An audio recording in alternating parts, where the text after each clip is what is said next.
This is Comic Picks by the Glick. Hey, and I'm your host, Jason Glick. Hey, Jason Glick, how are you doing today? I'm good, John. How about yourself? Oh, not half bad. And what do you have in the comic book bag of surprises tonight?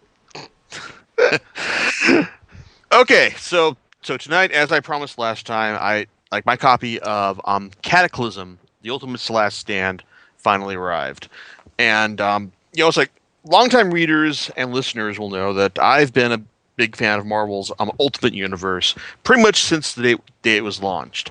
I mean, like Brian Michael Bendis' take on Spider-Man, like this whole continuity-free, like reboot, if Spider-Man had happened today, was really compelling, and for the longest while, well, actually, really like still continuing on today, it's like Bendis has shown that he can write the character just really, it's like really well, and it's like continue, and even though it's like he's had kind of its rough patches, I've still really enjoyed what he's done with the character, like both Peter Parker and Miles Morales. It's like over the last almost, it's getting close to a decade, actually, isn't it?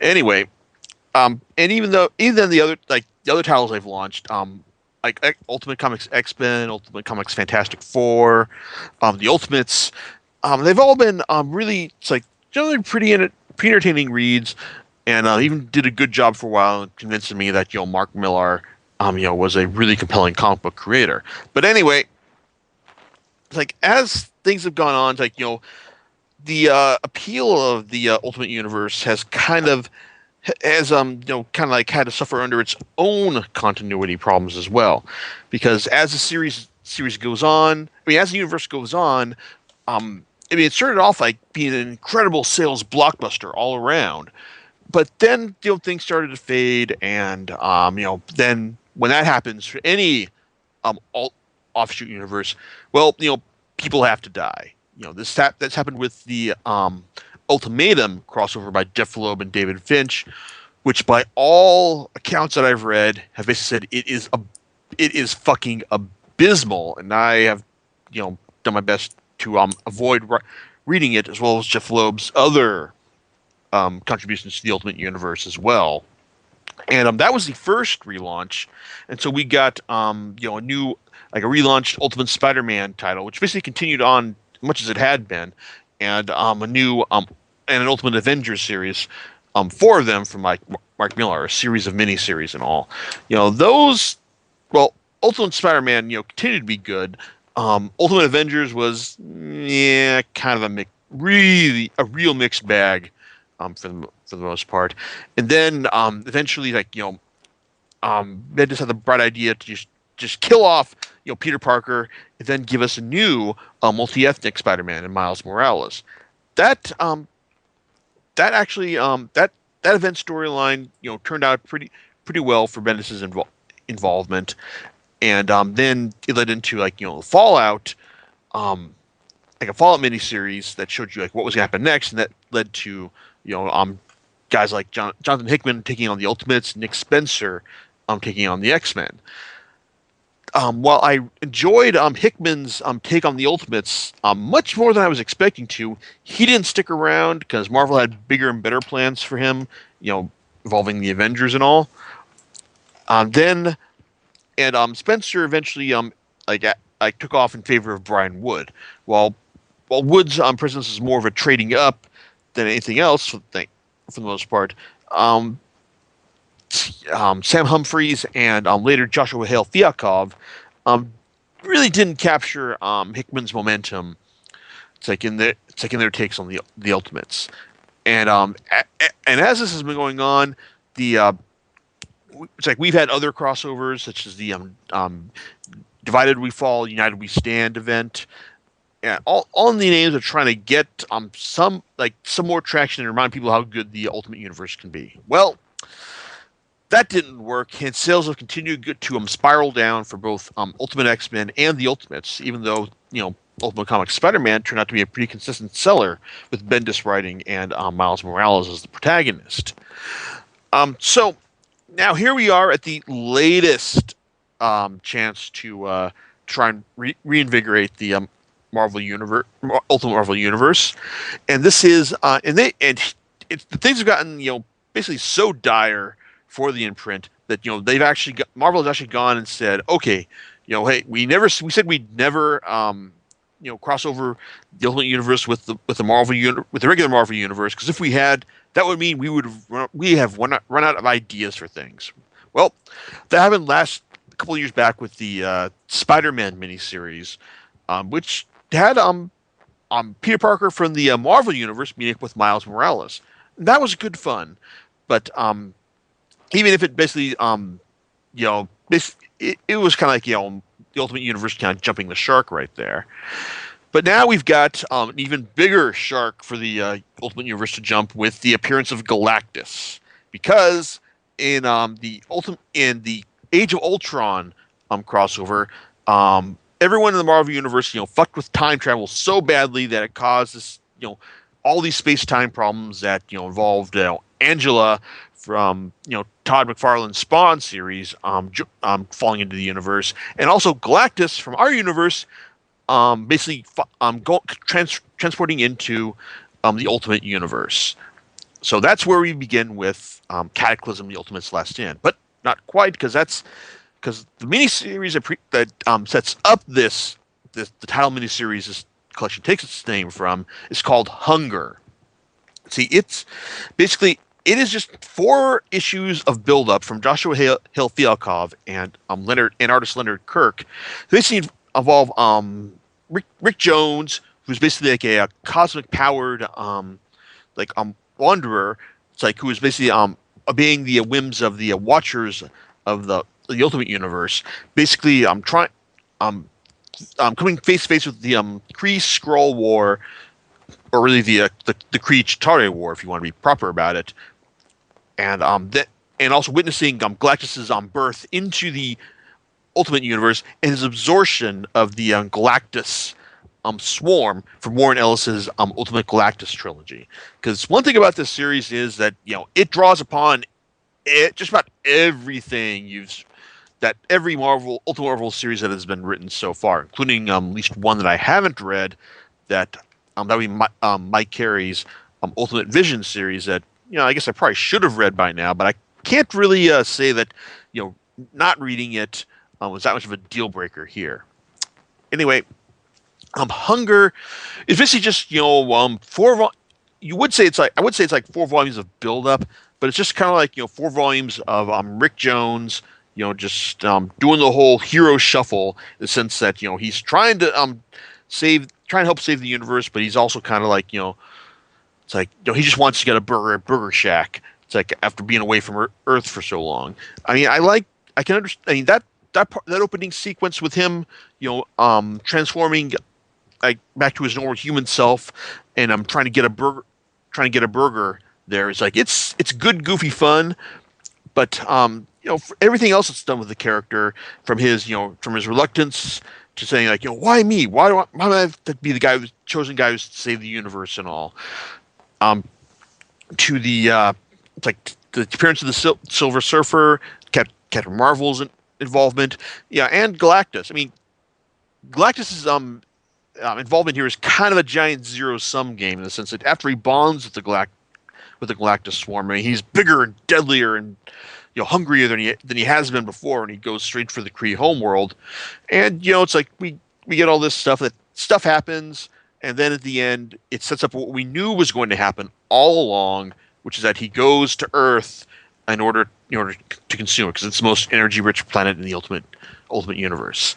Like I said, there's some fun bits in here. I like Leonard Kirk's artwork. He's changed his style up over the years. I mean, he does seem like to want to be borrowing a lot from Stuart Immonen, even though he hasn't quite managed to eclipse that guy's style.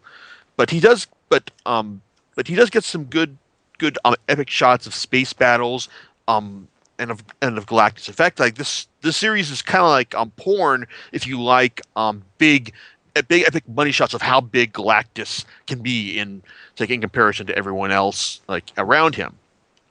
Now, I mean, like, but it's also worth noting that Hunger, like the Prelude miniseries, really outsold the Ultimate's Last Stand proper, which is kind of funny because apparently this is just riding the wave of momentum from Age of Ultron, and retailers just treated the main the real event miniseries as just kind of being more of the same. So it's I find it amusing, kind of sad, but that's kind of like that's really it's like what Ultimate Marvel's all about these days. After but after Hunger, we don't get into the into Cataclysm proper. We had Cataclysm 0.1, which is apparently Fialkov tying up loose ends involving the Ultimate Vision being a probably one of the last stands against last lines of defense against it's like against Galactus. And if you think that she stops Galactus, well, it's like it probably would have been more interesting to see her completely destroy Galactus all by herself, and then just have the entire rest of the volume just be everyone just standing around going, "Yeah, Galactus is dead. Wow." But that doesn't happen, and it's just more setup on top of all the other setup we have. Now, then you get to the Ultimate's Last Stand proper, and this is Bendis taking over himself, and he's teamed up with Mark Bagley, who he did so many great Ultimate Spider-Man stories with over the years, and this one, well, to be honest, like this. Let me just say my main thoughts about this series and the volume as a whole. That's probably the best argument I've seen for just shuttering the Ultimate Universe as it is. I mean, it's just like it's just like a dead standard event series. Galactus shows up, everyone runs around scared. They throw stuff at him, things explode, and then they inject Kitty Pryde with giant man serum. She blows up to Galactus size, tries to phase through him, punches him around for a bit. Then Galactus is sent to the negative zone. The end. There, I've saved you the trouble of reading it. Yes, it's oh god, if I was 10, the whole Kitty Pryde fighting Galactus would have seemed like the most awesome thing in the world. And then if I had tried to go back and read it when I'm the age I am now, which is 34, yeah, it's like I probably would have thought it was incredibly. I wouldn't be able to read it then. You need that childish suspension of disbelief if this crossover is going to work. But I'm not sure how many 10-year-olds are actually reading the Ultimate Marvel Universe these days. But because they're about the only ones who I can imagine who would really think that this plan makes any kind of decent sense. And yeah, and there's lots of people running around just like explaining how bad things are. Lots of fun, lots of interesting Bendisisms, and there is and also like Bendis doing a well, not really a great job, but just really kind of the terrible job of walking back his transformation of Ultimate Reed Richards into a villain from his Ultimate Doomsday series, and basically I'm trying like having him just realize that apparently seem to realize that hey, maybe there's more to life than being just the bad guy, even though he'd been made into the bad guy just because this is the kind of thing you can't do like in the Marvel universe. And anyway, I was just rolling my eyes through a lot of what Bendis was trying to do with this guy here. And even though I thought that the bits where Miles and Reed traveled to the regular Marvel universe in order to get some information on Galactus, that was kind of interesting. Like I liked seeing Valeria Richards realize that this Reed, hey, he's not her dad, and then Miles winds up accidentally sicking a bunch of Herbie droids onto who he thinks is Peter Parker, but we all know is Otto Octavius as the superior Spider-Man. So that things like that were cute, and as basically this I mean the whole point of this series is basically providing the latest relaunch, the latest platform for a relaunch of the Ultimate Universe and trying to get more people involved in reading these things. As far as that goes, it's kind of like nah, but I'll keep reading Ultimate Spider-Man because the tie-in issues we get here are actually three of the better Ultimate Spider-Man issues we've gotten in a while. Like I wasn't all that big hot on the Ultimate Venom thing that they did that let's see that Bendis did like the volume before last.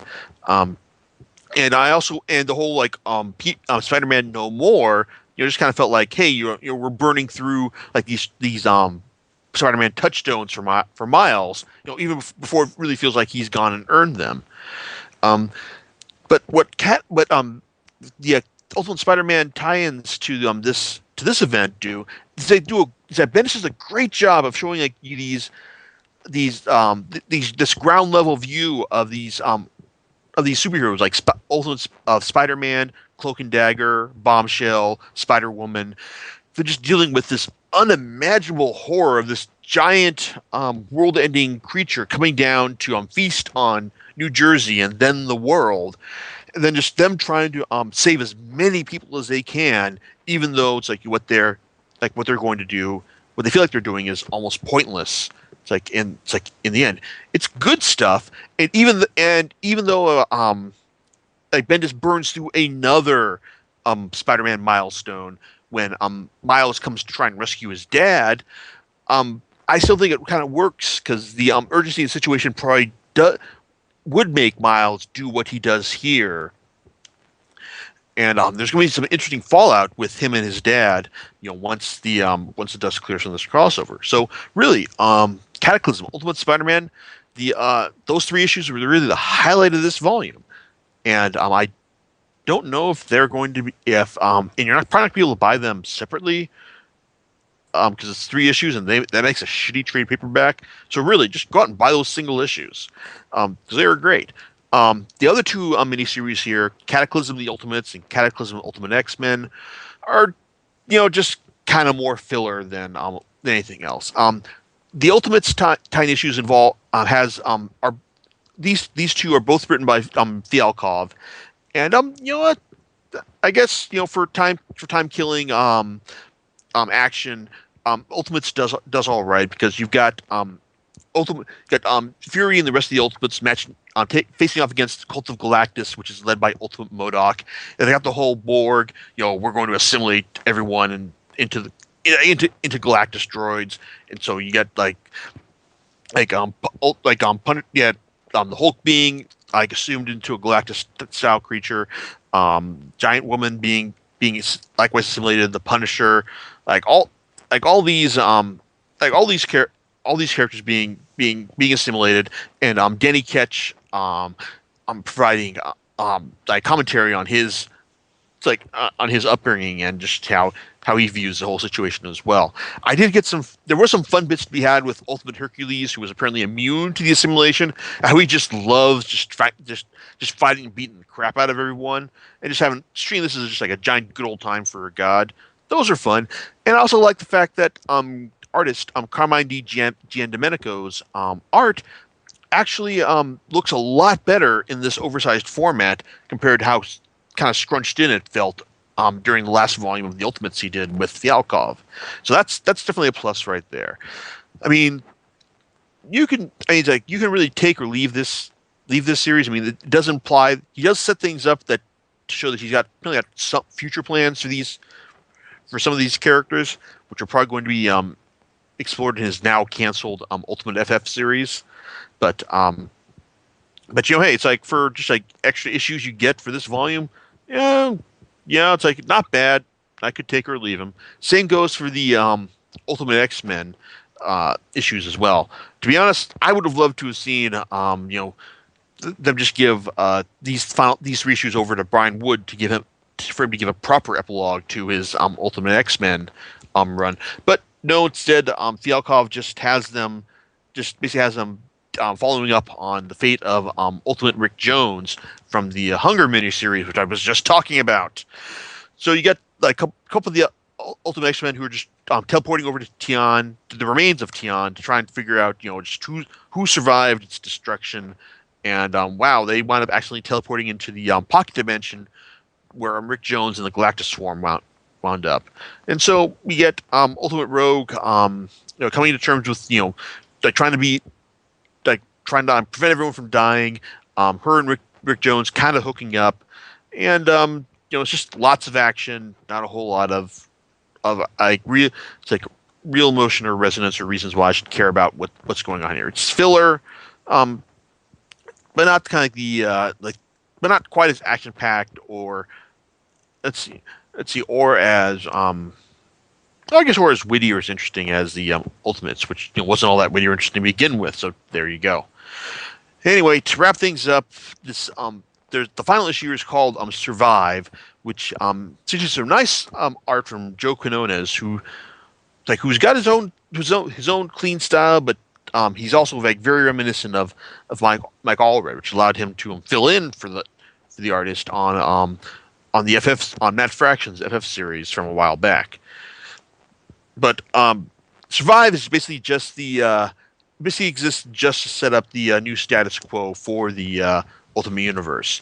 To not only just to let us know that hey, there's going to be an Ultimate Spider-Man, there's going to be like an all new Ultimates. Only instead of just being like the big, big epic, widescreen action team that we've had since their inception, they're just going to be like a teen team who's just fighting ground level threats. And I just don't like the idea that Kitty Pryde would run home to her mom after all this happened, considering that all we've seen of her as being like the big mutant revolutionary leader in Wood's X-Men series. I just can't believe that she would just that I guess I can understand that like fighting Galactus would be traumatic, but for her to just pack it up and just go back to her mom instead of going back to her people, well, I guess Bendis just wanted to have it this way, and maybe we'll get some answers about this once, like in the all new Ultimate series from Michael Fife.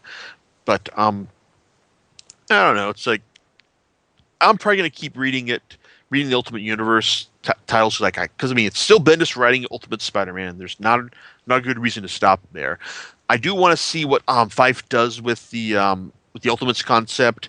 Because he's Marvel's at least going back to the the whole indie writer or writer with interesting ideas who hadn't gotten a big mainstream break yet. They had when they hired Bendis and Millar to write Ultimate Spider-Man and Ultimate X-Men back in the day. So I'm curious to see what he does there. I'm going to skip Ultimate FF because Thialkov, it's just I mean he does. What he does, all the stuff he does here in Cataclysm, he's people writing really good filler. It's still filler, but it's not stuff I'm really all that passionate about. So, but still, it's like I'm just after this, I'm reading this and wondering, why didn't they just have, like it's like have everyone just stop Galactus in a way that just that ended the universe, and had all the worthwhile components of it just transfer over to the Marvel universe and be done with it. I mean, I don't know, maybe Bendis really likes writing Ultimate Spider-Man in his own universe, and they're going to. That's the whole reason they're doing this from now on. But still, as it is, I'm just kind of like, meh. It's like. But I guess I'm still an enabler for this thing, because I'm still going to keep buying Ultimate Spider-Man and Ultimate and all new Ultimates. But really, it's like everyone listening here, you shouldn't feel any such obligation. I know I like saying that a lot, but really, it's true here. It's like I may not be able to stop, but you certainly can. And anyway, that's all I have to say here, John. I don't know. Any thoughts on these ramblings from your end? Oh no, but it is good that you continue to follow, Mr. Bendis's, latest endeavors and whatnot. So I wouldn't necessarily it's good, but the guy's I'll still probably follow him because he after through whatever he writes, but then again whatever he writes gets me reading stuff like this. So indeed. Well, do you know what you're going to be talking about next time on the podcast? I got a couple ideas, but I promised this a while back on the blog, so I'll either so if I don't write it up before then, I'll probably be doing the road back from Rot World for Animal Man and Swamp Thing. All So right. So we'll see how that goes. All right, and we'll catch you later on Comic Picks by the Glick. Right. Bye. Bye.